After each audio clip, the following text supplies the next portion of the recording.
Na virada do século IV para o século V, uma professora de Alexandria chamava muita atenção da sociedade pelo seu brilhantismo e perspicácia. Só que ela, infelizmente, estava no centro de uma disputa político e religiosa, e isso não acabou muito bem. Quer saber um pouquinho dessa história? Então vem comigo!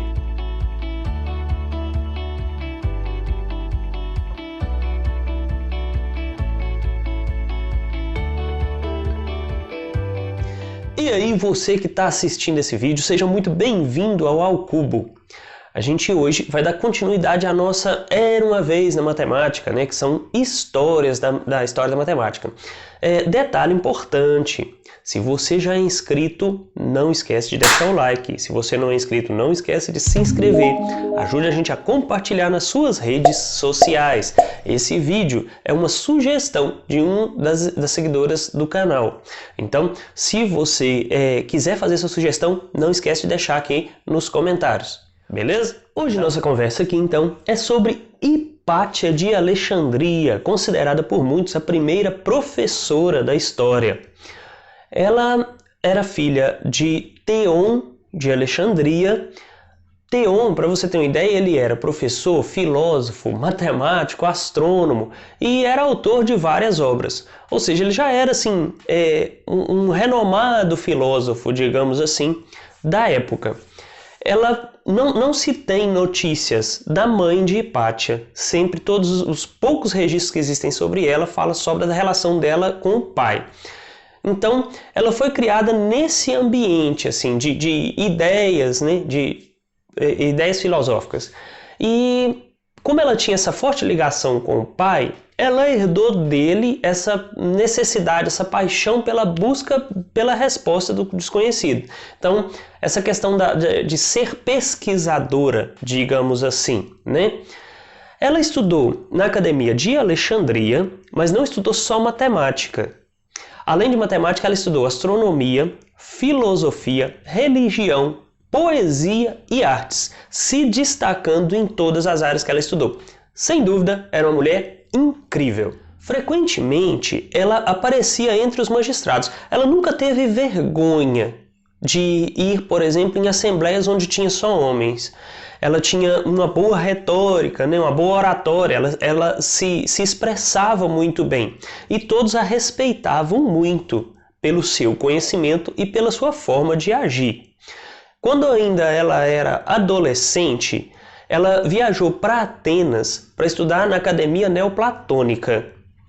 Lá, com pouco tempo que ela estava, ela já se destacou bastante, porque ela tentou unificar, né? Ela tinha uma vontade muito grande de unificar a matemática de Diofanto, né? Que é a parte de raciocínio, com o neoplatonismo de Plotino. Então, ela teve um trabalho muito grande nessa área e atraiu bastante a atenção de muita gente. Tanto que quando ela voltou a Alexandria, ela já teve um emprego garantido. Por quê? Ela assumiu o lugar de Plotino na academia como professora. Ali, na Academia de Alexandria, ela trabalhou com várias figuras importantes da época. Mais adiante você vai entender isso. E daí a pouco tempo, aos 30 anos, ela já era diretora dessa academia. Também chegou a ser diretora do Museu de Alexandria e da Biblioteca de Alexandria. Então, assim, quão grande foi a contribuição dessa mulher para a história. Mas assim, para você entender um pouco melhor como era Alexandria nessa época, porque é fundamental que você entenda para você entender a história de Hipátia, então vamos chamar o Papo com o Especialista. O Egito, nesta época, estava sob o domínio do Império Romano. E a cidade de Alexandria era o centro administrativo de Roma, no Egito. O que acontecia? Quando o Império Romano conquistava determinado território, escolhia alguém para administrá-lo. Neste caso, a pessoa escolhida foi Orestes, que administrava o Egito para o Império Romano na cidade de Alexandria. Nesta época também, o Império Romano vivia um processo interno com a expansão do cristianismo. à medida que foram crescendo e ganhando cada vez mais adeptos, começou a incomodar as autoridades romanas. Tanto que os próprios imperadores concederam a liberdade de culto aos cristãos. E logo depois, em 380 da era cristã, o cristianismo se tornou a religião oficial do Estado. Formou-se então uma estrutura administrativa, com bispos, padres, cardeais e etc. E estes indivíduos ganhavam, à medida que o cristianismo crescia, eles ganhavam força dentro das cidades. Essa força dos membros do clero católico, como são chamados os integrantes da igreja, ultrapassava o poder religioso e muitas vezes interferiam em assuntos de administração e da política das cidades. Na cidade de Alexandria não foi diferente. Vale ressaltar que em Alexandria não viviam somente cristãos, coexistiam judeus e os pagãos. Quem eram os pagãos? Eram aqueles seguidores dos antigos deuses romanos diante do cristianismo. Formou-se então duas lideranças dentro da cidade de Alexandria. De um lado, tínhamos o prefeito Orestes, que foi escolhido pelos romanos para administrar o território, e do outro, o bispo Cirilo, que estava ganhando cada vez mais força à medida que o cristianismo crescia dentro do Império Romano. Hipátia era muito amiga de Orestes. Ele já havia sido aluno dela, inclusive. E ele já tinha feito diversos pedidos de casamento. Alguns historiadores acreditam que isso realmente aconteceu, mas ela nunca aceitou. Segundo alguns contam, ela dizia que já era casada com a verdade e que não iria se relacionar com outra pessoa, né? Mas assim, devido a esse relacionamento, não se sabe ao certo qual foi o motivo, se foi devido aos estudos astronômicos de Hipátia, mas outros acreditam que é devido a esse relacionamento que ela tinha com Orestes. Por quê? Orestes, como foi dito antes, ele já se batizou adulto.